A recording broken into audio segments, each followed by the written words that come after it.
So, Emma, what are we chit-chatting about today? We are chit-chatting about summer holidays. Sorry, I've already forgotten. I was going to say parenting while away from home. This episode is called Travel Nightmares.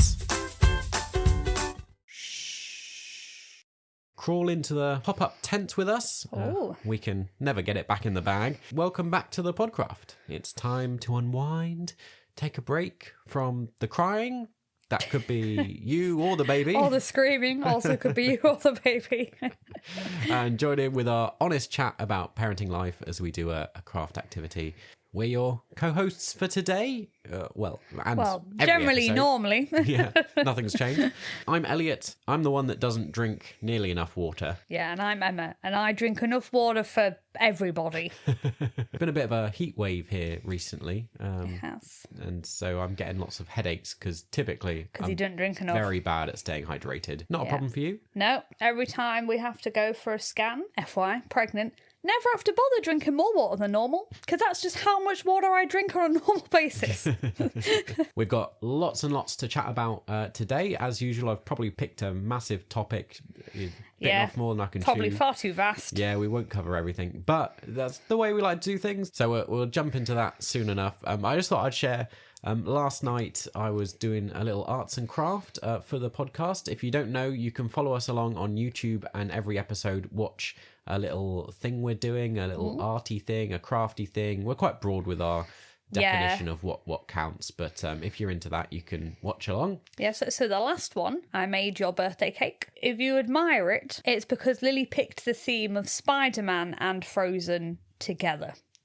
Just FYI, that wasn't Elliot's choice of cake. But yeah, the craft I did last night, I did a typical mistake by me, which was thinking, I'll just sit down for an hour and film myself doing a little activity. Turned out, took way longer. It was a much bigger task than I expected. I've done barely a quarter of it. I'll be back to that multiple nights. So enjoy. There'll probably be one video of him, but just appreciate that's hours of work. He'll be sped up massively.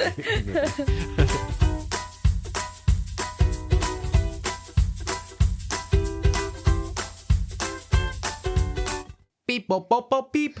It's parenting achievement time, the segment of the show where we share a parenting fail or a funny story or just, the level of parenting we've reached that's very relatable. You've noticed I've given up on doing the actual sound effect. Yeah. That was far too much work. I can't be going on with that. I like your robot noise, though. Beep, beep, bop, bop. Yeah, well, every time I keep forgetting what the achievement unlocked sound effect sounds like. And so I just go with whatever comes to my head. Let's go with the robot. I like it. I thought maybe we could share and chat a bit today about habits which we no longer need to do but are hard to give up once you've started them with children. And so you kind of get into a routine of doing something, and then you kind of find yourself one day when it's completely unnecessary still doing those things, and it's like, why am I doing this? So a couple of examples I thought of. I don't know if you've got any others that you might like to share. One of them is, I remember this was quite a while ago now, when we had a stairgate on the stairs. Oh yeah. And it comes to a point where you don't really need it anymore. Lily was very capable. And so we took the stairgates off the top and the bottom. And then I found for weeks later, I would pause at the bottom of the stairs. I remember us discussing it. It's like we were acting like there was an invisible stairgate. Like a phantom stairgate. We would always wait almost and go, oh no, I can just walk straight up. Just do it. It was such a revelation. And I'd be coming downstairs or coming around the door and I'd just stop mid-step and be like, oh, I don't need to do this anymore. Yeah. It's like your body must have muscle memory where it's like, well, we stop now and we do something to get up the stairs. The other one I thought of, which kind of ties a little bit into some of what we'll talk about later, was around kind of food and meal times. You kind of get into a habit of eating when toddlers eat. Yeah. And so it's normally a very early lunch and a very early tea. Yeah. And then you find Lily's away at nursery or something. So those days you could kind of do what you wanted. We could go back to normal. But for some reason, you get hungry at 11 o'clock. You're like, well, I better have lunch. Yeah, no, we're stuck in the toddler pattern now. Yeah. Even though it doesn't matter when she's like at nursery, because she is like breakfast, lunch and dinner there. Yeah. It's really ruined going out for meals. It has. Or like going out on evening Or socialising. things. Yeah. People are always like, oh, should we meet at 1? And we're like, well, we'll have eaten. It's like 2 hours past our meal time. We could maybe have a snack with you. Then I feel like the other people are like, well, I don't want to order a lunch if you're not having like it just makes it awkward. Yeah. So it's like a parenting achievement of like, I've become my child. I basically just do whatever they do. Yeah, we've developed too much into just adapting. Any other examples you can think of things that habits that are hard to shake? Not really. I think sometimes I still act like she's a lot smaller than she is. So I'm like, come here, I'll help you put your shoes on. And she goes, Lily can do it. And I'm like, of course you can. Of course you can put your own shoes on. And admittedly, she's not good with laces, but she's still adamant that she will do it. And sometimes I need to help. But often she's good because she's quite independent sometimes that she'll be like, I can do that. Yeah. Why are you trying to help me? Perfectly capable, Mum.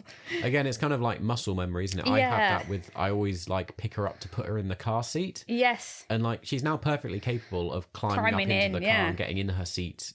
I have to strap her in. Yeah. But, you know, she can get in and out fine herself. But I still have that kind of like... You're like, well, we pick them up, we've got them in. Yeah. So, yeah. Things just constantly change as parents. They do. And they just got to adapt. Never anything stays the same. And you just kind of, sometimes find yourself going, why am I doing this? I do need so to do that. If you have a moment where you've, this week or whenever it's been, when you're listening to this and you've had something where you've paused and gone, why am I doing this? Yeah. Let us know. Get in touch. We'd love to hear your parenting achievement, parenting fail, funny story. Find us somewhere online. Particularly every week I share on our Instagram stories a little, question to get your responses about parenting stories and your fails. noggins working. Yep, so you can feed in that way particularly if you'd like, and then we'll mention it on a show. Yep. And stay tuned till the end of this episode and we'll share feedback and comments and stories that people have sent us. There's some particularly good ones. Oh. Yeah, so stay tuned. I can recommend them.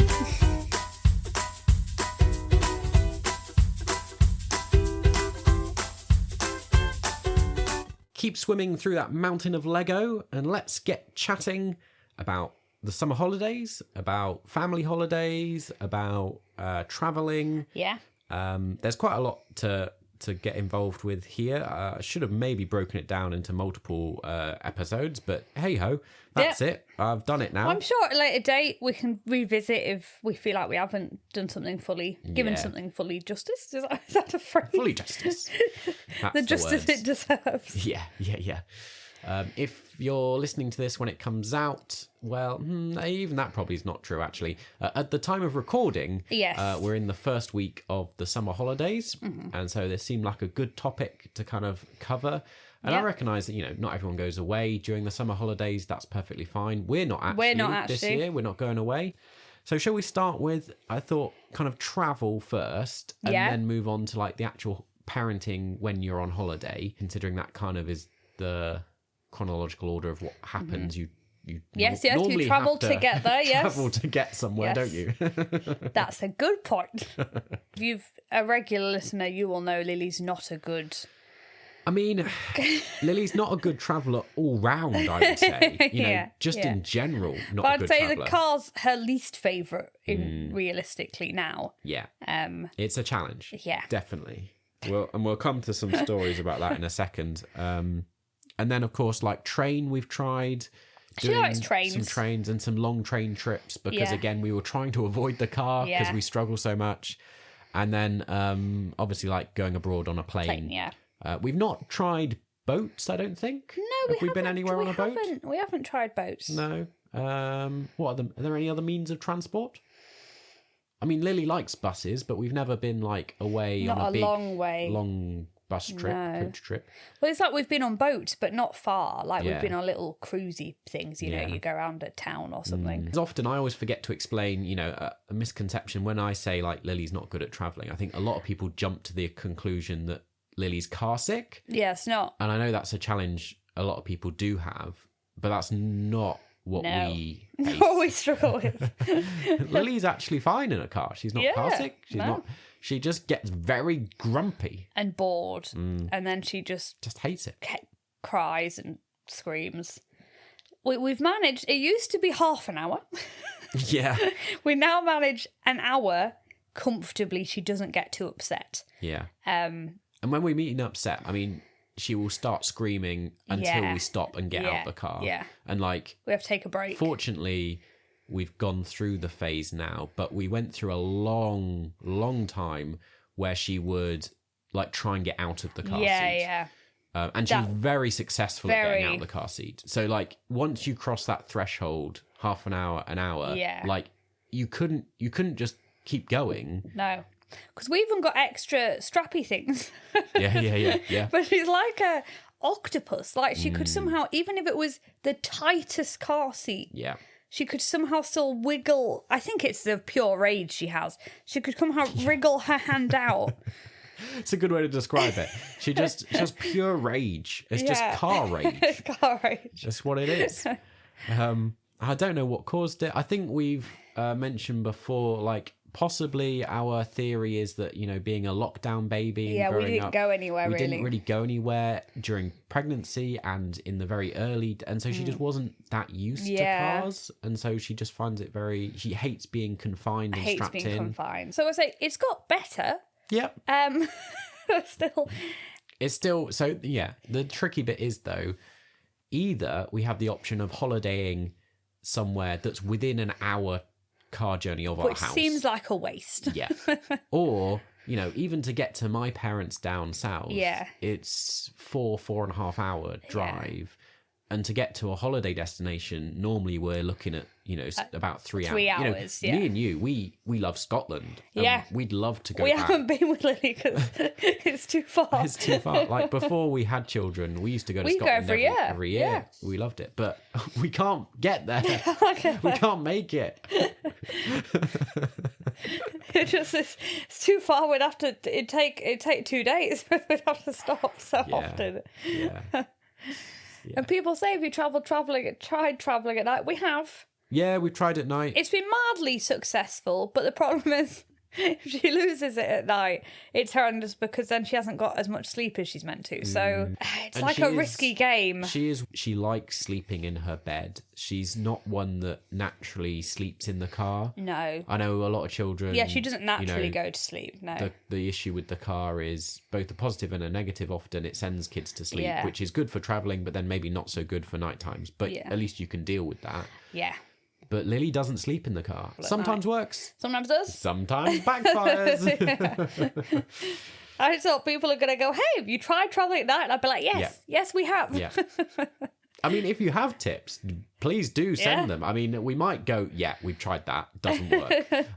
But I'd still love to hear them. Yeah. It'd be good to know. I know this is bad parenting, but she's getting more into watching things now.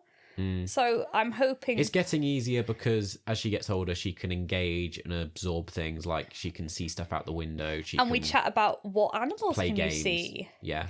And this is when I sometimes do, if she's getting a bit whiny, I'll pretend I've seen something very exciting outside, like a giraffe. Which once again, it's lying, but it keeps her entertained trying to look for it. When she was, a baby, kind of under one or so, before she was properly a toddler, just car journeys used to be you singing incessantly. Oh, incessantly. This is when we say she's never liked cars. Yeah, like not even when she was little. Even then, even with you singing incessantly, like she would still not be happy. She'd often still be crying the whole time. Yeah. But it would just keep her on the verge of not having that complete that rage. meltdown. Yeah, I remember at the end I'd think I was going to go crazy. You know, you think something so much, you go, I don't even know if these are the words anymore. Like I think I'm losing it. I can't keep singing. But there'd be certain songs that seem to comfort her more, so you just keep going with them. Yeah. You can maybe understand now why we've called this episode Travel Nightmares. Because I think I think it might make people feel better. Yeah. I think one of the big, the huge challenges for us in terms of holidays is this travel element. Just getting to where we're going. To where you want to go. Is a massive problem for us. Yeah. Before we move on to the other modes of transport, one of the tips we had, I think we found maybe on TikTok. Yes. Maybe someone sent it to us. I can't remember, but has been mildly successful. Is having presents. So we wrap up gifts for her to open like every 15 minutes in the car. We don't just waste money. We generally wrap up toys that she hasn't seen for a while. Again, if you've listened to any of our past episodes, you'll know, in terms of consumerism and eco stuff. Well, and we're not made of money. Yeah, and literally money. We're kind of keen to not. Lily does have a lot of toys, we do try and reduce. One of my jobs today, I'm going to go downstairs and just try and go through and get rid of some. I tend to go and wrap up presents, often ones that have been in the cupboard and haven't been on rotation for a while, kind of maybe a bit fresher, and I wrap them up in wrapping paper. Yeah. And then in the car we can hand a gift so you can unwrap. And we'll often put 2 new items. Normally it's like a colouring book because that's cheap. Yeah. Just so she has the element of it could be. Yeah. Yeah. And that's been mildly successful. Again, it wouldn't have worked as a baby, but now she's a toddler. Yeah. It does work better. Yeah. And that's how we can get up to an hour. Yes. I mean, the number of presents we need, if we're trying to get, on a 3-4 hour journey, you're giving her a present every 10-15 minutes. She keeps going, can we another one now? And you sat there like, these are going to last the whole journey. Journey. Just play with what you've got, please. She didn't do too bad when we went to Wales, so this was our recent holiday. But we stopped off somewhere, didn't we, for quite a while? Yeah. We'll come back to that. We'll get to that. We'll talk to about that holiday a bit more in depth in a minute. But having a break's pretty good in the middle. So what we often do now, we're visiting friends, we try and find a touristy location halfway to spend maybe most of the day. Yeah, like 2-3 hours. We'll do an hour and a half drive to get there, then spend 3-4 hours at a tourist attraction, and then do the rest of the journey. But that does work. So if you have a similar toddler to us, try and find.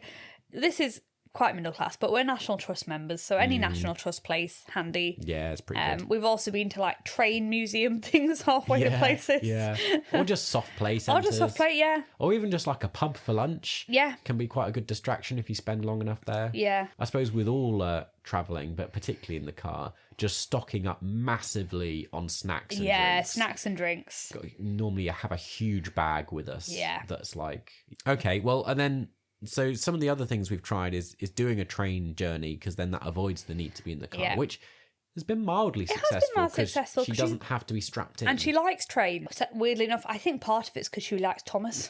She feels like she's living the programme or the book. But the big issue here is, of course, the elephant in the room, our UK train system. Yeah. Which is pretty poor. And it's pretty expensive. Yeah. So it costs a lot more money typically than for us to drive. And the trains aren't reliable. They're not reliable. And then, we did that big trip down for my dad's 80th birthday, which was down south, and they, obviously they really wanted us to be there, and we put a lot of effort into getting there, because we were we can't drive, because it was going to be a 6-hour journey. And we were like, we'll never get there. We just won't get. So we did. We stayed overnight halfway. We did 3 different trains. Yeah. But even then, that was tough. It was. I mean, she didn't lose it. It was more, I think, us ourselves. It was very hot on the trains. Well, it was and you had to packed. It was packed. Do you remember we were sat on the floor in a corridor with Lily, and it's just this is a nightmare. Yeah.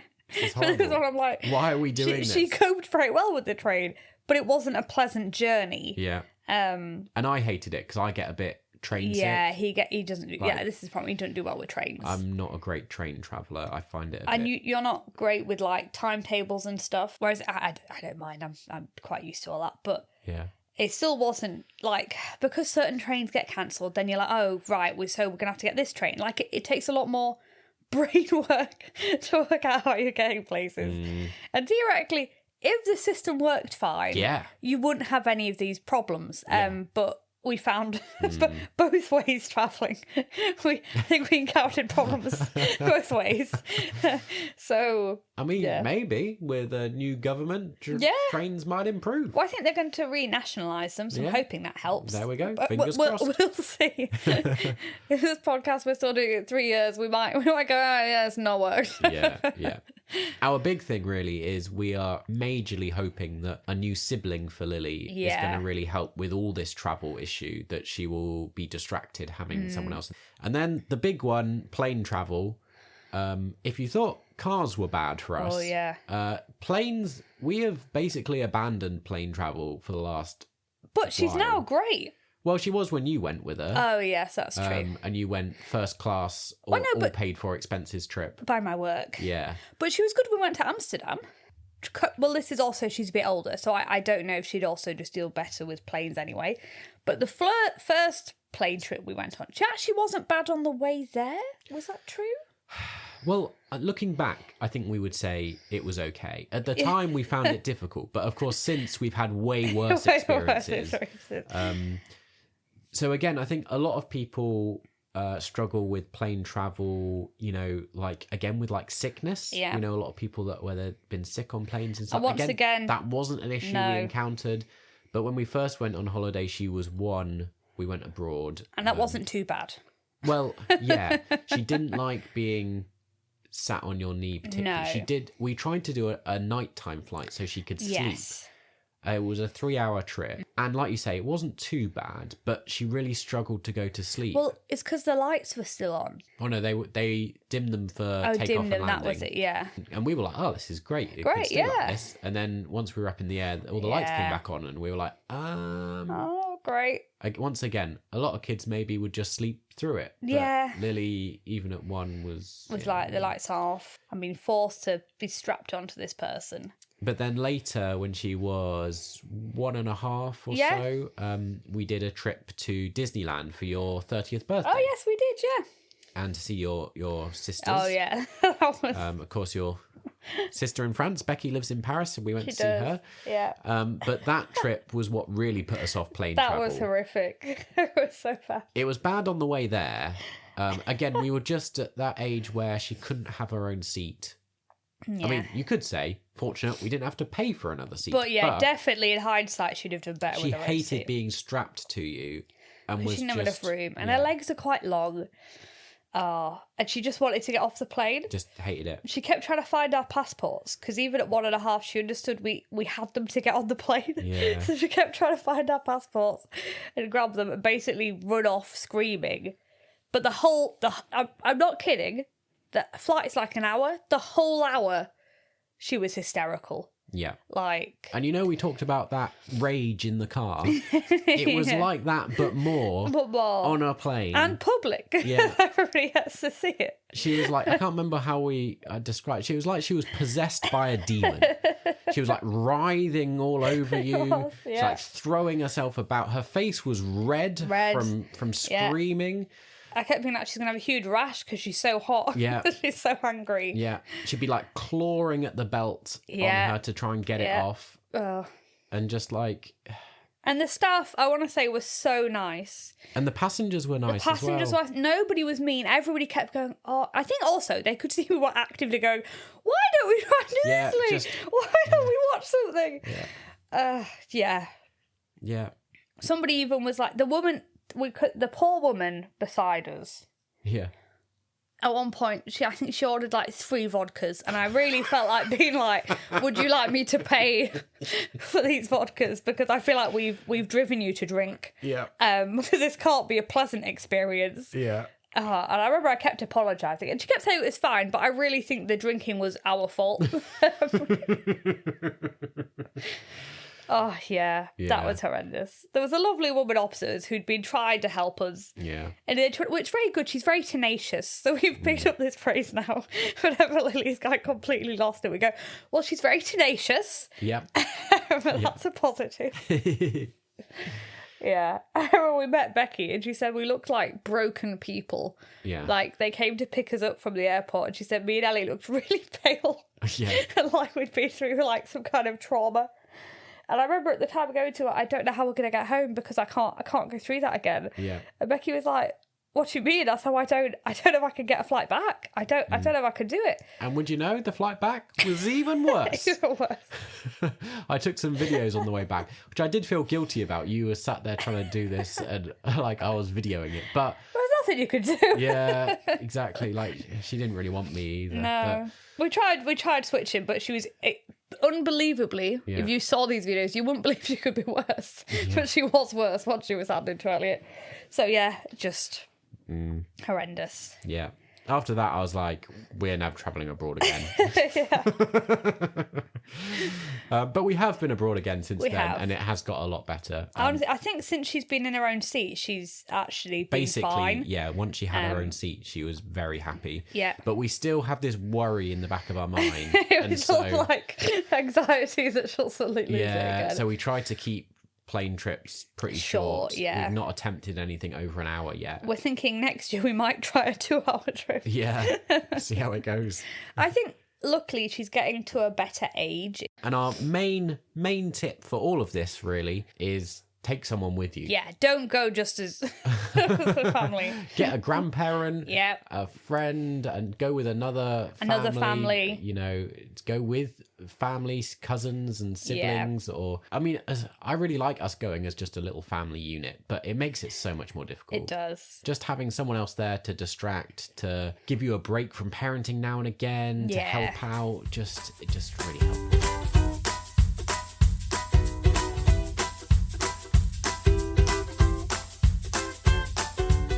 Oodalally. I don't know how to begin.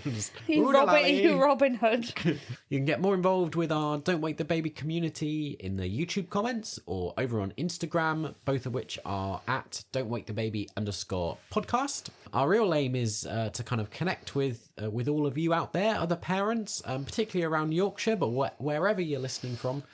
So we'd love to hear from you and chat. This is an ongoing conversation, a discussion starter. Get involved directly in our Facebook group chats, or new for this series, we're experimenting with a Discord server, which does exactly the same thing, where you can chat with the rest of our community, with the people that are there, if you prefer that over Facebook. Yep. So you can pick what works best for you. Quite happy if you just want to listen along and engage with us out there in the unknown and not interact with us. But do subscribe, leave us a review, click all the buttons, give us some negative feedback, do whatever you want to do.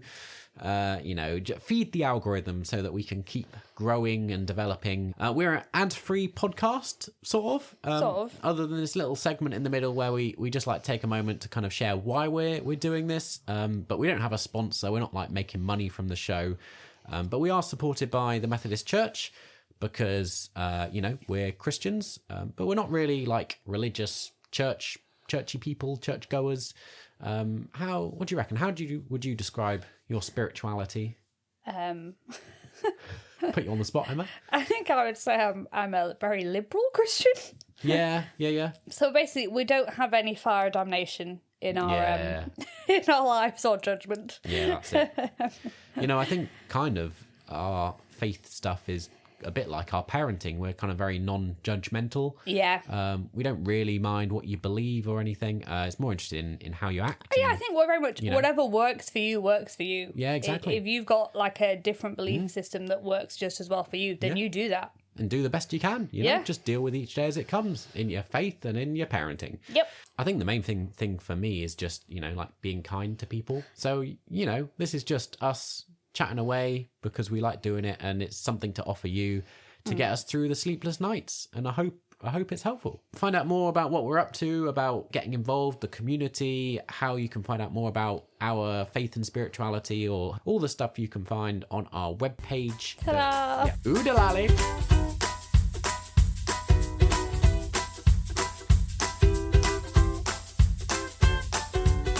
I think this is accurate. I'll correct you if it's wrong. Yeah, that's it. Or it could be like a quiz. What was the first holiday we did? Can you remember? I think we went to It's difficult to define sometimes. Bakewell? Yeah, that's it. So that was around 6 weeks when Lily was 6 weeks old. Yeah, she was little. Very early on. When Lily was about a year, we went to Crete. which again we've covered a little bit in another episode when we talked about potty training, because that was just when we were getting fully potty trained. Fully potty trained, If you don't know, we did very early potty training. And then about half a year later, in kind of the January of the following year, so I suppose not summer holidays, but it was a big trip for us. We did a Disneyland trip. We did, yeah. And then in the summer that year, when Lily was just turned 2, we did a couple of things, I think. Earlier in the summer, we did a trip with my parents to Blackpool. Oh, yes, we did, yeah. Which is one where we did a long train journey. We did. To get there. And that wasn't too bad, actually, the train to Blackpool. Well, it's not as far as we went down south, was it? Yeah. The big one there was we had the experience of doing a British holiday. Therefore, it was terribly wet. It was really bad weather, very windy, very rainy. To the people who don't know, it's a seaside town. So our main reason for being there, we couldn't really do. A beach holiday in the wet. That's what it's like in the UK. She liked the funny arcadey bits, though. Yeah. And then sometime around then, I think it was late summer, I can't really remember, we did a trip to Amsterdam. Yes. It's sounding like we're doing a lot of holidays, but actually, we're not made of money. That trip actually was a work trip for my you work trip that for me and Lily tagged along with. Yeah. And it's actually was it a weekend? It's like a long weekend, 3 days. Yeah. And Disneyland as well was like a weekend. Yeah. Like it wasn't a whole week. Very expensive weekend. But, very expensive, yeah. Disneyland was a very expensive weekend. And then at the kind of Christmas time when Lily was about 2.5, you did another work paid for trip to Paris. So people don't know, my office is Paris based. Yeah.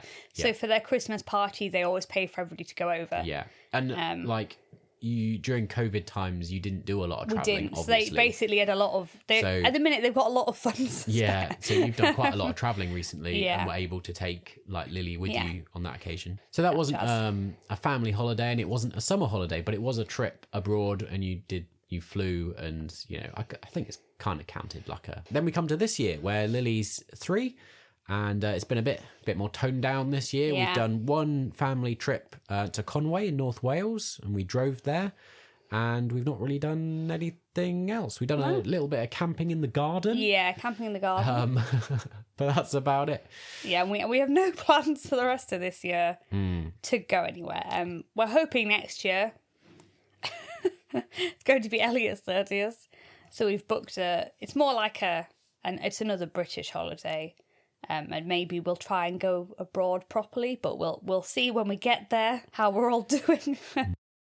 I think kind of unpopular opinion probably is that we are pretty strict at sticking to schedules and structures. That's even true. When we're away. Yeah. So to some extent rules go out the window, but definitely to do with food. Yeah. So I was talking to one of my friends recently, and she said how she was talking to one of her friends. They're like, "Oh yeah, it's been terrible. My kids had 2 ice creams this week while we've been on holiday."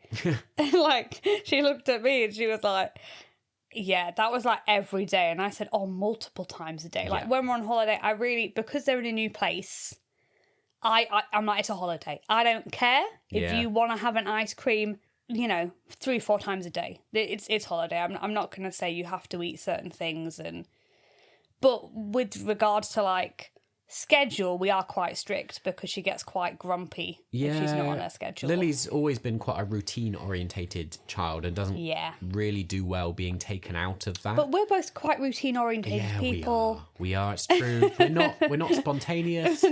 We're not exciting. We stick to our boring lives. We like our routines. Yeah. So we don't really flex on things like nap times and bedtime, the general meal times and structure of the day. Yeah. We try to keep, even when we move into different time zones abroad. Yeah, we try and keep on British time. We basically stay on British time. That is true, because my sister thought it was really, this is shout out to Becky. She got me when we were in France, she was like, you could flex it by an hour. And then she saw we really tried to keep Lily up. To eat slightly later with everybody when we're all in France, and she saw how upset Lily was getting to it. I see why you kind of just stick to it. I was like, yeah, because she wasn't badly behaved, but she was just crying, like just sat sobbing because she wanted to go to bed.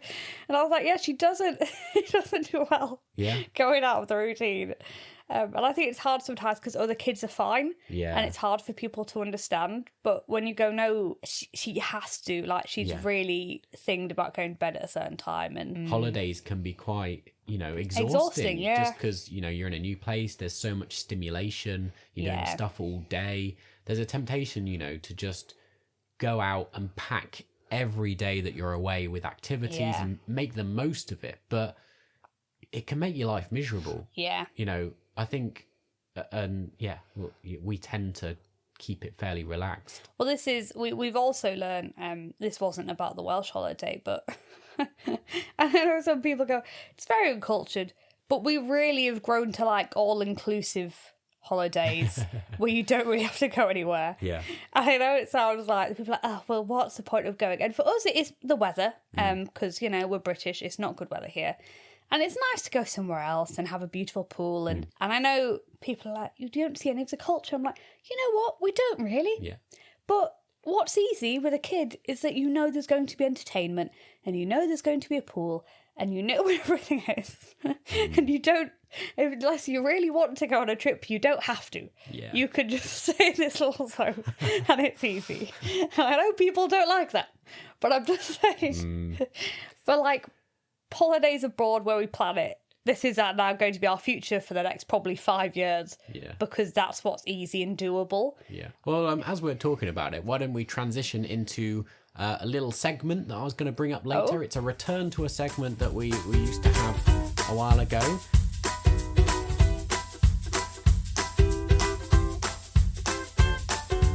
What is this segment? I'm intrigued. So, what time is it? It's the 90s. So throwback to when we were young, and chatting just briefly in the middle here about maybe how things look different when we were growing up. Because we were kind of into that area already with what you were talking about. So for me growing up, we really didn't do a lot of all-inclusive or mass tourism. We'd we did a lot of British holidays, and I did a lot of camping. And I did a lot of adult holidays and like city breaks and cultural stuff where we'd walk around and so a very different experience. We didn't have much money, so we used to often go caravanning in Wales, so you could go to a caravan park. And as a kid, it was still excellent. So this one, I know people are like, we want to do all these ambitious things, but as a child, going on any holiday is just fun. Yeah, definitely. Makes memories. Yeah, so we would just go to holidays in Wales. If anyone knows, I don't know if they exist anymore, it was like Bradley Bears, and we'd go to different Bradley Bear locations. Yeah. But as a child, that was really fun. Well, it's true, because we did quite a lot of abroad holidays and travelled quite a bit. But actually, what I remember most was like our camping trips in Cornwall and the Lake District where we went with friends, and we did very simple things, but it's very memorable because we had a lot of fun. It's very simple. And then because we didn't travel abroad, I think till we were about 11. And then we did go. The first holiday we did wasn't all inclusive, because I don't know if they were that big a thing back then. Well, I think that's it, isn't it? Things have changed so much. Like, I was thinking about how the debate these days for us is about, do we go self-catering or do we go all-inclusive or to a hotel, and honestly, resort? Looking at recently, is often cheaper just to go all-inclusive. Yeah, but then the flexibility of self-catering can be quite, And you're not stuck to their meal times. So in our Wales holiday, I think when we do British holidays, we tend to do self-catering. Yes, we do. Whereas when we go abroad, we tend to do. But I was thinking about when I was growing up. Airbnb wasn't a thing. No. So of course we always went to hotels. Yeah. I mean, I'm sure self-catering was a thing, but we just didn't. No, really we never went self-catering anywhere. Well, no, we did, but this is again, when we did very cheap holidays abroad, it'd be like Portugal, and we'd have like a little flat. Right. And you'd but I think we only did that once, and then we kind of discovered all-inclusive. We all learnt to pack very small. Oh yeah, this was on my so most of the time I can travel just with hand luggage, So it was a big adjustment when we had Lily. You were like, oh my goodness, we've got so much stuff to bring. It is crazy, isn't it? When you have kids, the amount of stuff there is to take. Because their clothes aren't that big. Yeah. And it's getting easier now. I mean, once we have the next one, it'll be a whole load of stuff again. But she's got to the age now where it's not too bad. Yeah. But it's still just... We always struggle with this. I mean, me growing up, my parents and my family, we do not do things by halves. No. They pack the kitchen sink. Yeah, they pack everything you could ever need. So, like, I'm really not used to packing light. No. So it's... And to be fair, my excuse is that I'm big. You are big. Lily and Emma are quite small. Like, your leggings, for example, you roll up and they become like the size of a pair of socks. And I'm like, well, of course you can fit them in like hand luggage. If I try and fold my jeans up, they take up so much space. They're never going to be that little. Let alone like shoes and things. Just So normally we're going away and Lily and Emma have a hand luggage joint bag each. case. A joint case and 2 hand luggage bags. And normally. like they have less stuff than just me. Yeah. This is one of the things where I prefer like car trips. One of the challenges of train travel is you do have to pack, very economically. With the car, you can just shove a load of stuff in. Yeah, it's true. And like you say, when they're young babies, there's so much stuff. Like just trying to push chairs and prams, even like all the nappies in. Yeah. Because you don't know often where the shop will be, what size, so you kind of have to take nappies enough for a week. And when they're little, that's a lot of nappies. And I think one of the things that has changed since the 90s, it seems to me anyway, is like planes used to like give you quite a lot of allowance for baggage, and you got, the overhead lockers and stuff included. Nowadays, they're like cutting down on it. They're like, you can't bring anything with you. Like, you have to pay for it. If you want to take a bit of a bigger, not a suitcase, a bigger bag into hand luggage, they're like, got to pay for that. Yeah. So while we're in the 90s, I have a question for you. Oh. I'm intrigued how it worked, like just traveling and holidays with like 4 of you. Yeah. Like, did you do long road trips with all like 4 of you? Like, how did you get anywhere? I will say, we didn't have much money. I remember often it would be a very long bus ride from like the airport to wherever we were staying. Oh, right. And like, because it would be one of those that whichever company we'd gone with, we went with like Monarch and these funny old companies that I don't think it's anymore. And they like stop at all these hotels. So I remember it was so hot and you'd be sat in the bus and we were all, they were very fortunate. We were very all patient and quite well behaved. This is probably when you go at 11 or 10, they're just in a better mood. But yeah, it was like, and we used to travel funny hours because it was cheaper. Yeah. So I'd say maybe the main thing was expense because there's 4 of you. So we'd always be travelling funny hours and we'd always be getting very long bus journeys to wherever we were going. I remember we'd all be like, oh God, now we've got to go on the bus. It's going to be like 3 hours. It might not have been 3 hours. This might be my young mind making it more. But it was hot and it was long. But it was a very different dynamic, I presume, that, what, like, did you play games and stuff? Like, there was 4 of you, and like it's quite a big family unit, really. Yeah. You all going places, and it was good fun in that. So we had a lot of independence because obviously you can't all fit in one room. So Mum and Dad would have a room. Then it was normally, I think, was it me and Laura or me and I don't know now. It was then you'd be 2 of you in one room and 2 of you in a room. So you'd have 3 rooms. And that was quite nice as like a young teenager to have your own space. Yeah. So that was always quite fun. And you were kind of treated semi like an adult because you had your own room, so you could kind of do what you wanted.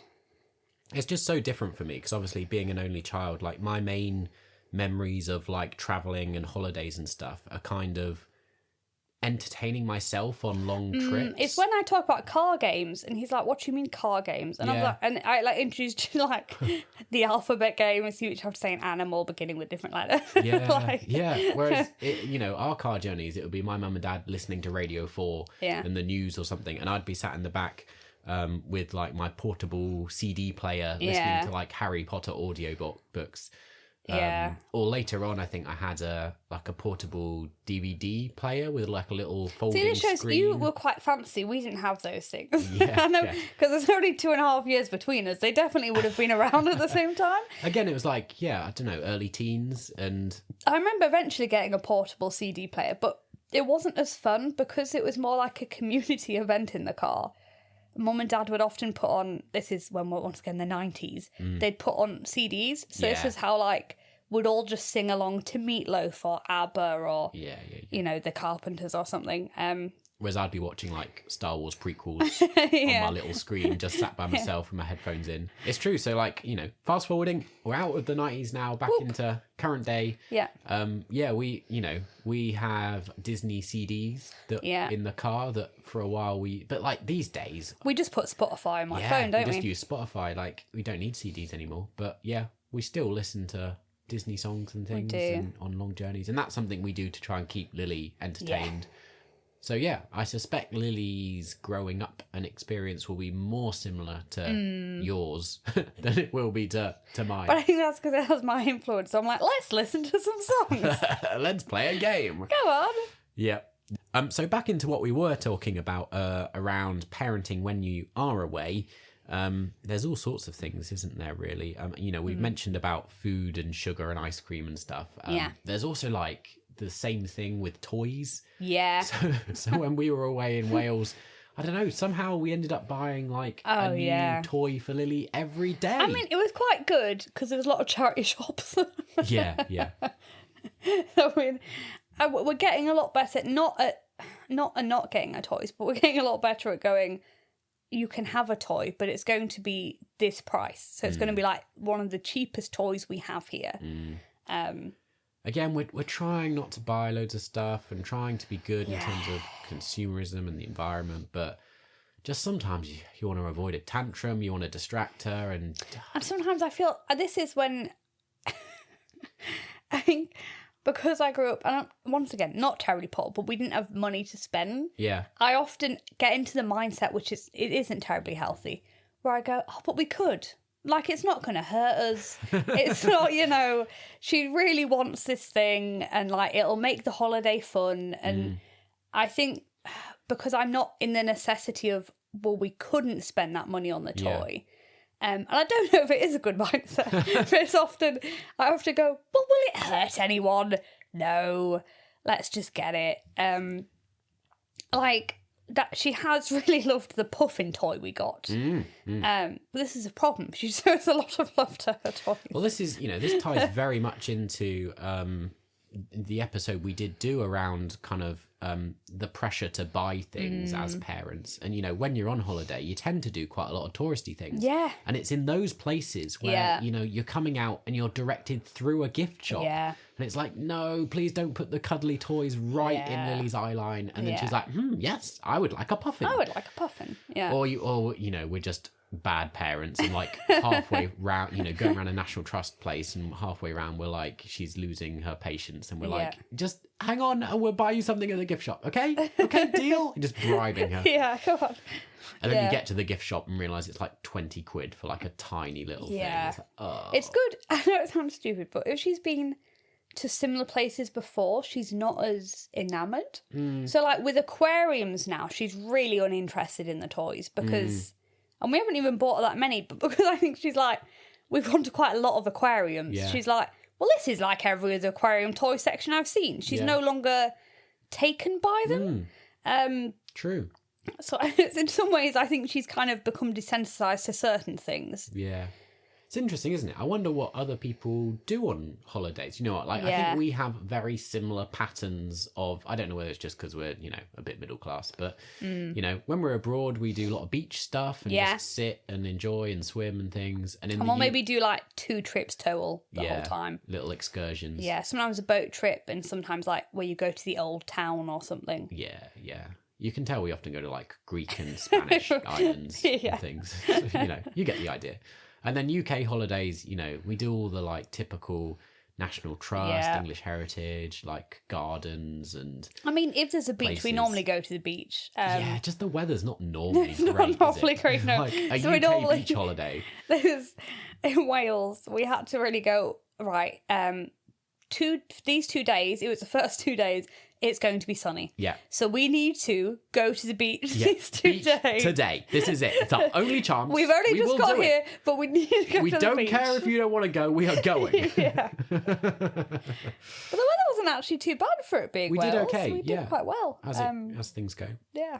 So yeah, and I suppose the other thing that comes with all those touristy places is they often do cost quite a bit of money to go in, Yeah. particularly if you're not members or if it's like an independent place or you know, Yeah. whatever it is, a museum or something. And then having a toddler with us, like Yeah. often you'll have spent all that money and you'll spend like Yeah. half an hour, maybe 2 hours tops. 2 hours tops. Yeah, 2 hours is pretty good. yeah, and they're getting sick of it and want to go, or it's getting near food time. Yeah. It's like, well, I suppose we're leaving now. Yeah, like with Conway Castle, it was quite expensive. And for most people, I'm sure you could make There's quite a lot to do there. probably 3 hours out of it. Yeah, I think we were there for an hour. yeah. Um, And we arrived early because Yeah. we're up early. yeah. And so therefore we got into it early, and then we're basically leaving just as everyone else is Yeah. arriving. I mean, it is good. You miss a lot of crowds, but I don't think they had a cafe either, which is one of the reasons we quite like National Trust places. Is that Extends the day. extends the day because you can go to the cafe and then come back out and have a look at things. Yeah. Whereas at that point we're like, well, we need to find food now because it's toddler time. It's like 11:30. It's lunchtime. So I mean, that is the advantage. One of the things we do nearly always do on holidays is, as you already said, aquariums. yeah, But also zoos. Yeah. Lily loves animals, so trying to find a zoo is always a great idea. And they typically have cafes and things. Yeah. So we can spend quite a lot of time there. So they feel They feel though worth it. Zoos are terribly expensive. Terribly. Just I yeah. normally have to have a sit down after looking at those prices. Oh, Honestly, yeah. some of them are the price of Disneyland. Yeah. Like, I don't know. Like, And I know people are like, well, Disneyland's overpriced. I'm like, yeah, but that's kind of my point. yeah. I almost see that as, it's quite a pricey thing going to Disneyland. And I get you've got to feed all the animals and everything. I do understand. But I feel like when we were young, zoos were not that expensive. And it might be they keep them as in good conditions. I don't know. Yeah. But they are very expensive to go to a zoo now. Yeah. Shout out, though, we went to the Welsh Mountain Zoo. Yeah, very good. And that was reasonable. And it was a great little zoo. Pretty big as well. Yeah. So, shout out, if you ever go to Conway or that area, there's a good zoo around there. We now kind of base holidays around where are the zoos. Oh, we do, yeah. So we're like, rather than looking for a destination, we're like, where has a zoo? Where has a zoo or a big aquarium Which that we is could how go? we ended up in Blackpool, if you're It wondering is. why we ended up in Blackpool.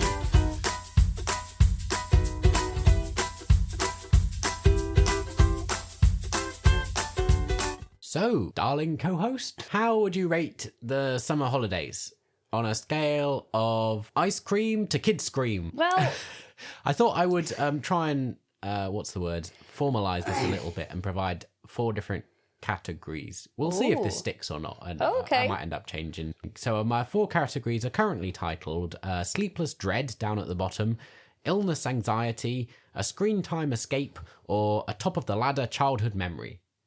I think for children, it's the top of the ladder childhood memory. I think for parents, at the minute, I'm optimistic they all seem to be going well.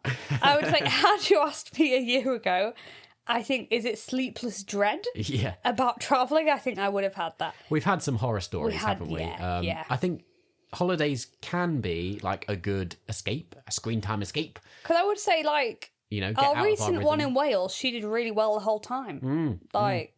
But then again, often it's just, parenting in a new location. Yeah. So, part of it's just the typical, maybe I'd fall in illness anxiety. Do these make any sense at all? I think they do. It just takes me a second to remember the 4 categories you've given me. There we go. Well, stay tuned to next week to see if this rating system sticks around. Exists or, still. What? I don't know what we're doing here. Whatever this is. Okay, time for some stories from our listeners that have been sent in. So shout out to Anna, who's been a guest on the podcast before, who has said that they went camping recently. And the kids screamed so loud at midnight that people came over to check in on them. Oh, they thought something was wrong. I can just imagine it. Another one that was sent to us was a story of how someone's gone to stay with their parents solo with the baby, and what's happened is they drove there 120 miles from home, and then they left something in the car that they needed, and then realised that it had gone home again. Oh no! I'm like, oh no! And I was saying, yeah, isn't it so relatable that it always feels like you forget something? Yeah. And then I got a message back to find out that after all that, she'd done like a 40-minute drive to go and get another one. Found out that actually, it was in the pram all along, so it wasn't in the car. So that's such a me thing to do. I literally responded and said that made me laugh because that's such a thing we would do. It's so, yeah, definitely. Because I think we'd also panic and go, oh my goodness, we don't have it. We better go get another one. And I think often you'll panic. And also, once you have a toddler, things can go anywhere. And then a plain horror story for us from someone that sent in a message to say they just got back from Malta and their little girl projectile vomiting on the plane all the way home will be a lasting memory. Oh, yeah. Yeah. So feel for you. My sister Laura, who lives in Plymouth, her youngest gets really travel sick. The last time they were on a plane, they kept giving him these little bags, and in the end they just gave him a bin bag because he was throwing them so much. Oh, no. They were like, we're just going to give him a bin bag because we're just filling tiny bags of sick, and it seems a bit ridiculous at this point. There we go. If you have horror stories, do let us know. We'd love to hear them. Make the whole community feel better. It's all very relatable, isn't it? But anyway, yeah, thanks for joining us in the pop-up tent today. We'll try and squish it back in the bag, see if we can get it in. Probably will never fit. Go back to your Lego, whatever it is you're up to on these summer holidays. Whether you've wiping sick off you. Yeah. If you're travelling, if you're abroad, if you're in the UK, or if you're just at home for the summer holidays, I hope you have a good time. I hope, even if it's just the same as normal, that you can find some escape and a bit of a break. I think that's the end, isn't it? We're trail away into the nothingness. Goodbye. It's so professional, isn't it? Yeah. Should really come up with an ending one of these days.